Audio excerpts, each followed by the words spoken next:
Principalmente lá em Cuba. Então, eu não consigo dormir, eu não consigo me desligar. No tempo que eu tenho para dormir, eu fico atualizando para ver se eu consigo mais informação.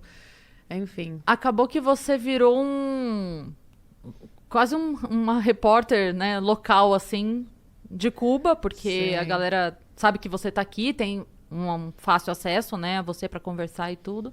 Sim. E você conhece gente que está lá nesse momento, E né? eu fui então... uma das primeiras pessoas aqui no Brasil a denunciar, né? Eu fiz um vídeo, acredito que um dia antes, que eu fiz um vídeo denunciando sobre o colapso da saúde em Cuba. E foi esse colapso que levou o povo a se jogar pra rua.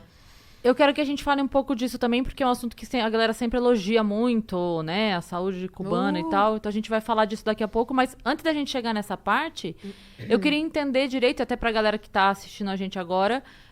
Você morou lá criança, adolescente? Como é que foi? Você nasceu lá? Eu nasci em Cuba e morei até os 12 anos.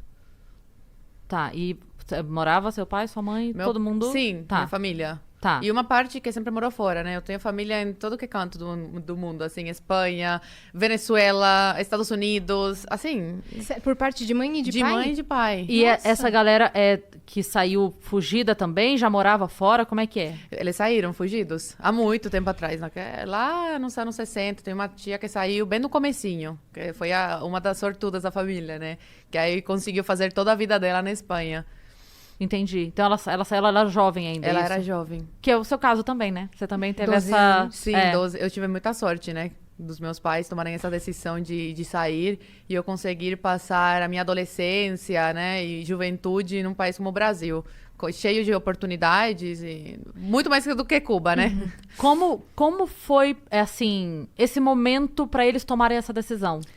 Cara, que meu pai, ele é engenheiro em telecomunicações e eletrônica. E ele era o chefe de ETEXA. ETEXA é rede de telefonia, quem cuidava da telefonia. E da internet, que na época era completamente proibido. Meu pai, nessa época, tinha acesso. Pra você ver o cargo que ele ocupava.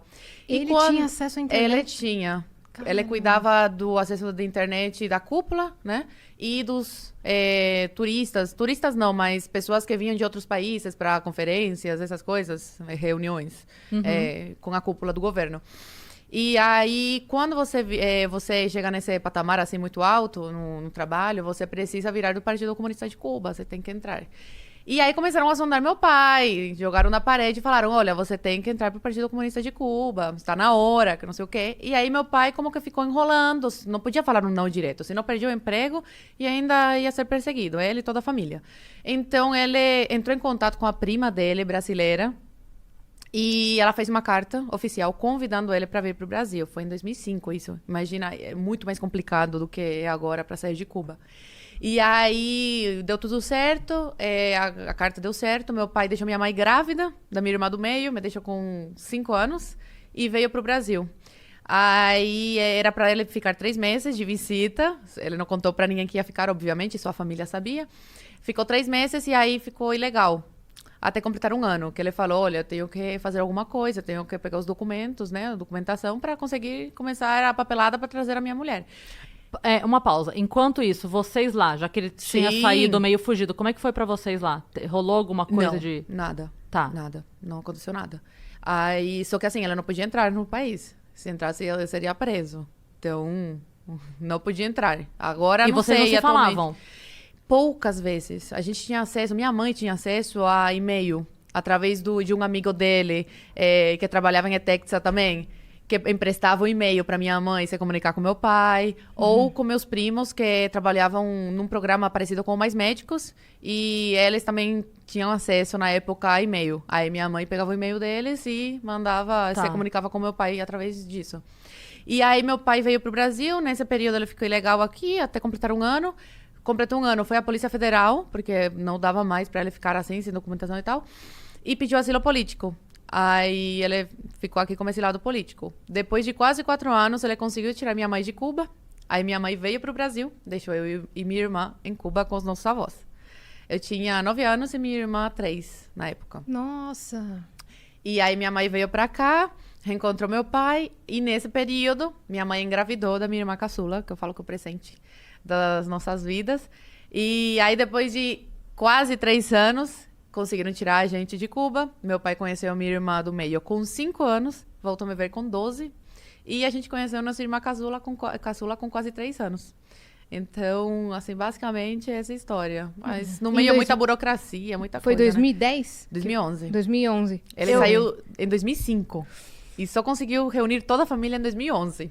Meu Deus. Agora, é assim, você contou que seu pai tinha um cargo relativamente importante e aí ele deveria ter um salário melhor do que outras pessoas do país. Então, eu quero dizer assim, como Menos era... pior. Menos pior. Então, é por isso que eu quero perguntar, assim, mesmo sendo menos pior, como era a vida de vocês? Como foi essa infância? Onde vocês moravam? Como era a casa? O que você lembra? A gente morava na casa da minha bisavó. Tá. Da minha bisavó. Muito antiga, caindo aos pedaços. Tanto que depois, meu Deus, caiu literal aos pedaços. A nossa vida era confortável, se comparado com a vida de um cubano que não tem um cargo tão alto. Mas mesmo assim é de muita pobreza, muita escassez. Então, até hoje eu tenho esse trauma de comida, por exemplo. Que eu vejo comida e eu preciso comer. Porque uma coisa que faz muita falta no dia a dia do cubano, mesmo você tendo um pouco mais de dinheiro que o cubano comum, porque, sei lá, você tem família fora e eles mandam dólares, você não consegue adquirir alimentos.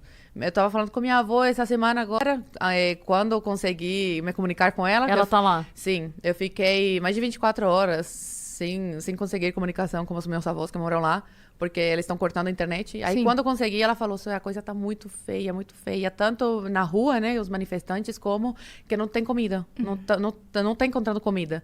Aí, eu e meu pai, a gente mandou dinheiro, mas de nada adianta o dinheiro, porque não tem da onde tirar, não tem. Cuba colapsou.